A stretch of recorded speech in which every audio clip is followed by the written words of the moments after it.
There's a drawer in your kitchen you stop opening somewhere around the second year, not because it's locked, but because you've trained yourself not to look at it, the way you train yourself to walk around the pothole on a street you use every day. By the time you finally open it again, years later, it takes both hands to pull it out because of how much is stuffed inside, and you sit on the kitchen floor at 11 at night with a pile of unopened envelopes in your lap, some of them so old the ink on the return address has started to fade. You don't know yet exactly what number is waiting inside all of them combined. You're about to find out, and it's worse than any version you let yourself imagine. You are 24 when this starts, and it starts so small you barely register it as a beginning at all. A credit card, your first one, approved faster than you expected, and a balance that creeps up slowly over a few months, a few dinners out, a flight home for a wedding, a new laptop when the old one finally died. $600. It feels less like debt and more like a convenience, a small bridge between now and payday that you'll close whenever you get around to it. You make the minimum payment most months, sometimes a little more, and the number moves so little either direction that it barely registers as something to worry about. This is the part almost nobody warns you is dangerous precisely because it doesn't feel dangerous at all. By 26, the number has a different shape to it. Not because of one big mistake, but because of 100 small ones that never individually felt like mistakes at the time. A second card, opened for a rewards program you never really used. A car repair charged instead of saved for.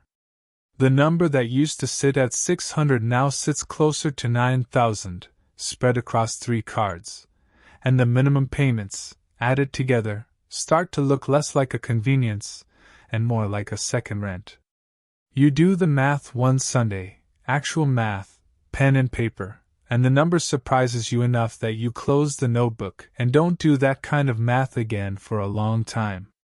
This is the level where the first freedom quietly disappears, and it isn't the freedom to buy things. It's smaller than that, and it takes you a while to notice it's gone.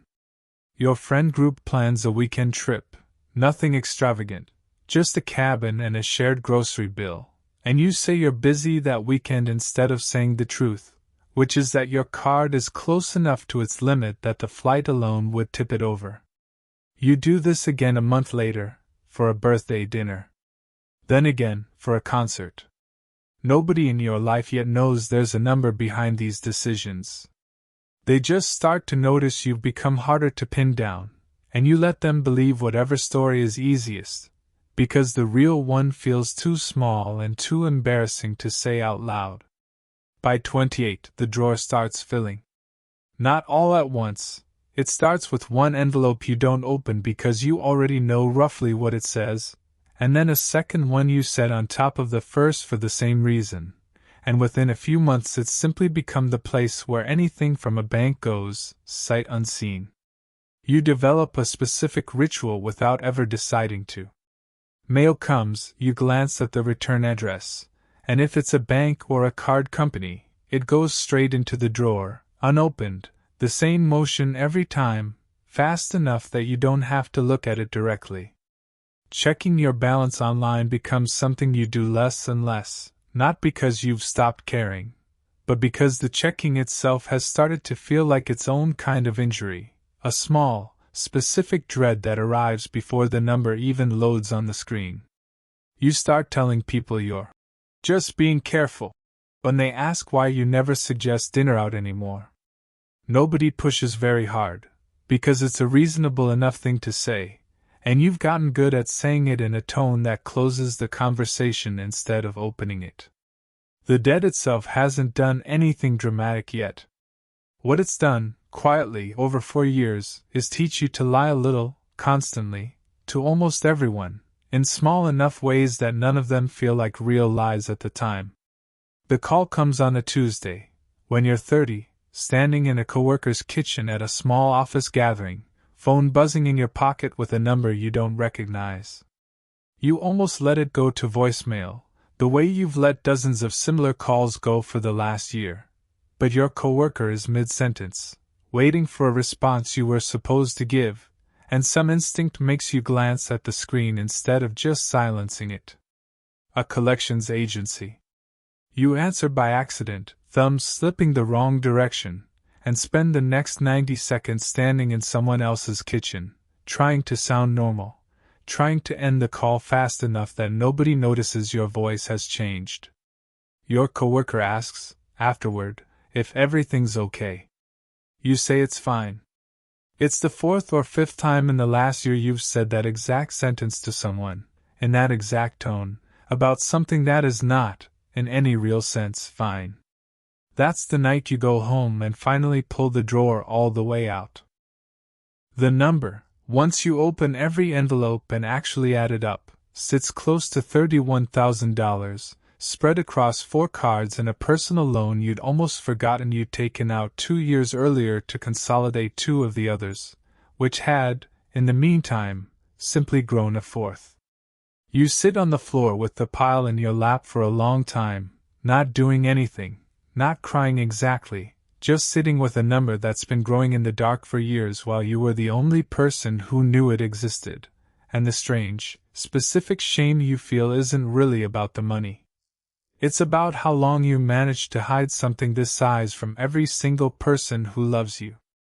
You call your sister the next morning, before you can talk yourself out of it, and you say the number out loud for the first time to another human being. It comes out smaller and more ordinary than you expected, 4 sentences, maybe 5, and the sky doesn't do anything dramatic in response. She's quiet for a moment, then asks a few practical questions instead of the ones you'd been dreading. Not why did you do this, just how bad is it, and what do we do next? And something in you that had been braced for years finally, slightly, unclenches. The climb out doesn't look like anything worth filming. There's no single dramatic scene where the debt disappears. There's a spreadsheet your sister helps you build, listing every card by interest rate instead of by how much you owe on each. There's a second job you take on weekends for 11 months, not glamorous, just hours traded directly for progress. There's a birthday where you tell a friend honestly, for the first time in years, that you can't afford the trip, and instead of the disaster you'd built up in your head, she just suggests something cheaper, like it was never actually the money she cared about in the first place. By 33, the number reaches 0, and the moment itself is almost anticlimactic. A bank app showing a balance you've been staring at for so long it barely registers as real. What actually feels like the turning point, looking back, isn't that day at all. It's the morning you called your sister, 3 years earlier, and said the number out loud for the first time.